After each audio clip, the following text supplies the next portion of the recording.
Artificial intelligence বা কৃত্রিম মেধা। ABP গোষ্ঠী আয়োজিত ইনফোকম 2024-এর দ্বিতীয় দিনে আলোচনার একটা বড় অংশ জুড়েই রইল এআই এর ব্যবহারের নানা দিক।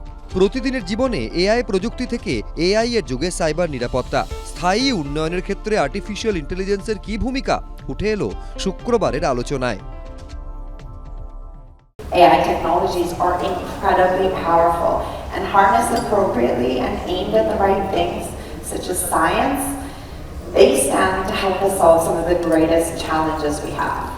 So fusion technology, personalized medicine, non-invasive surgeries, sustainable agriculture, reversing climate change.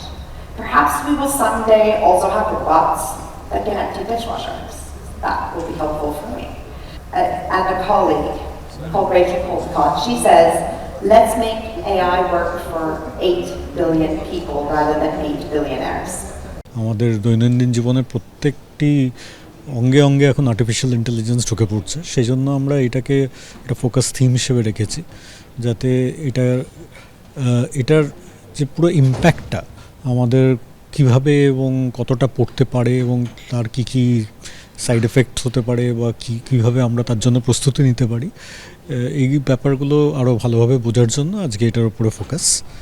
স্টার্টআপের ক্ষেত্রে কিভাবে তরুণ প্রজন্মকে আরও বেশি করে উৎসাহ দেওয়া যায় তা নিয়েও হলো আলোচনা। বেশ কয়েকজনকে পুরস্কৃতও করা হয়। যারা স্টার্টআপ করতে উৎসুক তাদেরকে আমরা একটা প্ল্যাটফর্ম দিয়েছি, তারা এসে যাতে সেখানে পিচ করতে পারে, তাদের আইডিয়া শেয়ার করতে পারে, এবং অনেক ইনভেস্টারও এখানে আছেন। যদি তাদের কোনো আইডিয়া পছন্দ হয় তারা সে আইডিয়াটাকে অ্যাডপ্ট করতে পারেন, ফান্ড করতে পারেন। তো এখানে আমরা ইনফোকমে একটা ওরকম প্ল্যাটফর্ম তৈরি করার চেষ্টা করছি, যেখানে একটা স্টার্টআপ যারা করতে চান বা স্টার্টআপ পুরো বিষয়টাকে আরও কীভাবে আমরা উৎসাহিত করতে পারি তাদের বা উৎসাহ দিতে পারি, সেটাকে মাথায় রেখে এর উপর একটা ফোকাস করা হচ্ছে। শনিবার শেষ হচ্ছে ইনফোকম 2024। অরিত্রিক ভট্টাচার্য, এবিপি আনন্দ, কলকাতা।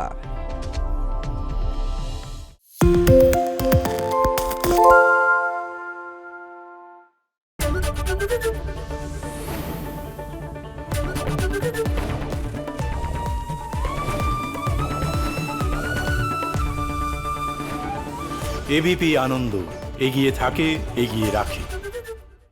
সত্য অন্তহীন, সত্যের খোঁজও তাই, সত্য সন্ধানে তাই আমরা অক্লান্ত, অকুতভয়। এবিপি আনন্দ নতুন ভাবনার প্রতীক, যা মনে মুক্ত, তথ্যে যুক্ত এবং যাবতীয় সীমানার বাঁধন থেকে মুক্ত। সীমা না শব্দটির মধ্যে লুকিয়ে আছে মানা শব্দটি, যেন চোখ রাঙানি এক অদৃশ্য বেড়াজাল, যা আটকে রাখে আমাদের এক ছোট্ট গণ্ডির মধ্যে। একমাত্র সঠিক খবরই গড়ে তুলবে এক মুক্ত সমাজ। সেই জগৎ গড়ার লক্ষ্যে কোনো সীমানার ঠুকুটি আমরা মানব না। এবিপি আনন্দ, এগিয়ে থাকে, এগিয়ে রাখে।